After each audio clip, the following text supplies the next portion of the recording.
All right, so let's talk about practice on a team level, and you can take Galaxy Racer as an example if you want. So, Yeah. so how did you like start out finding out? Like, how did you figure out how you wanted to practice in the first place? Um, I think I'm a horrible person to ask this because I feel like I still don't know. Okay, so when I joined the core, they kind of had a way of doing it. They well, we both agreed on this. We wanted to begin at 12 every day. You know, we had like our 7 to 8 hour regime of playing, and we had 1 hour break. And then before officials, we always played 1 hour like practice. So we had like Yeah, you know, getting the sense of team play and warming up and so on. Then you would do individual before, and then like a normal practice day, but you yeah, only had one practice before official. And that's just the way they did it. But I think I would do the same. Like I think it makes sense how to do it like that. Like in terms of practice, I'm really bad at setting goals for some practice. Like you know what you need. So, for example, if we're gonna play Vertigo on practice and our A is really weak, then obviously yeah, let's try to focus on our A and try to get better at it. But that's more of a team situation because even though you're a captain, and for example, if I would play mid on Vertigo, I know what's a weakness because I know what we lose more rounds on or we lose more rounds on. But it's still up to the players sometimes to actually take the initiative and say like, okay, every time they just rush up A, we don't know how to do shit, and let's try to do this, you know, because they're actually there. So it's yeah. more of a individual and aspect to do it and then create as a team. But I don't know. I didn't have a lot to say in terms of. Well, I did have a lot to say, but I didn't add a lot of comments to it in terms of what we should change or what should get better. It was more of them because they had more experience in doing so, I think. Okay. Then I always added an opinion, of course. Like if I felt like okay, we shouldn't do this or we should do that, then yes, I did it. But mostly I was just neutral. I listened to them so I could learn actually. Yeah. And then if I felt like something was way off, which it never was, then I would actually comment. And if I felt like we were really good, then I would say, yeah, of course, let's do that. But most of the time, it's listen, then yeah, let them have a say. All right. Yeah.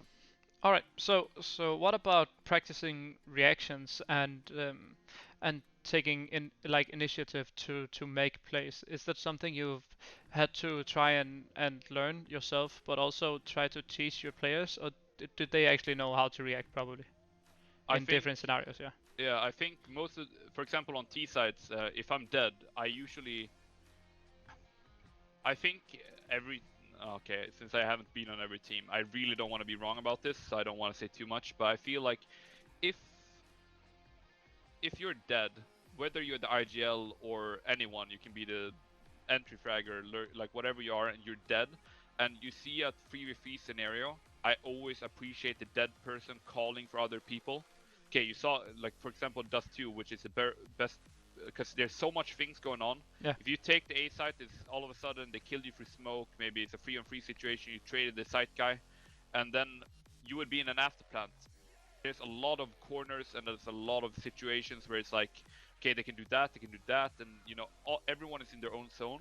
So sometimes, if you're dead, in my opinion at least, whether you're a captain, edgefragger, lurker, whatever you are, just taking the initiative and say, okay, um, Freddy, go hold car, hold CT, you go goose, hold that, and then if they peek, because we have a long player, Yeah. you just flash behind them goose and they can white pick short together. You know, like Yeah. just having a plan as a team, that I would count as a reaction, right? Because Yeah. it's Yeah. not set in stone what you would do, but it would be something that you reactively just do together. Yeah. And I think I did that a lot, because like a lot.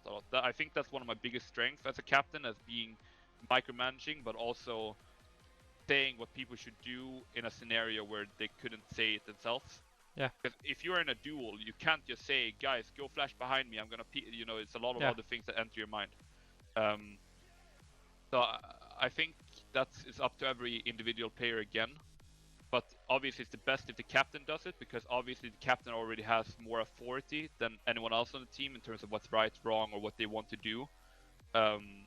I think the IGL should do it more maybe and take that a little bit, because it's a high risk as well. Because if you do a mistake and you say something wrong, even though it's a high, like for example, it's 14-14, it's a really stressful round. They do something that you didn't expect, and you call the player to that position where that person died. Yeah. you will hear it after the game. Trust me. Yeah. You know, like, why the fuck are you talking? You're dead.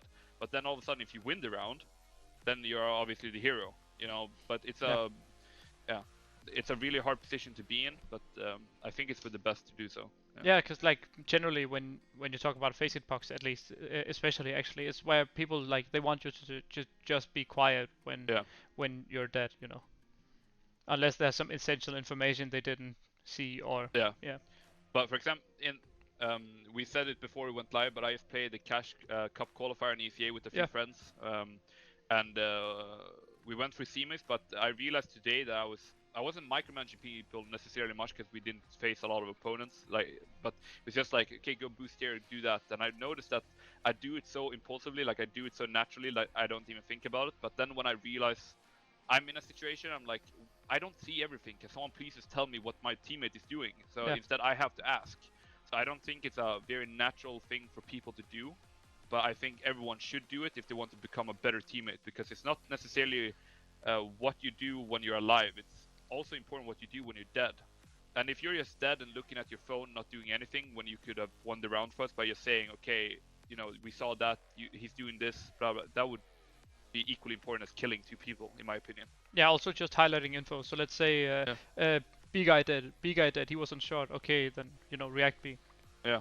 You know, stuff like that. Yeah, and those things are super underrated. Yeah. I would rather have a player that did that for me, like as a, you would call dead weight in terms of fragging, than someone who shot 30 round, because you would win more on that information and that, like those mid-round aspects, than someone just killing 2 every round. Because even if you kill 2 every round, and if you don't have a teamwork in terms of after plant or retaking, then you will lose rounds anyways. So I would rather have a teammate that is a complete player than someone who's just a highly fragging person. Yeah. If that's something, Yeah, so like experience over talent, basically. Yeah. In some senses, but you can't have 4. You need talent as well to win. Yeah, obviously.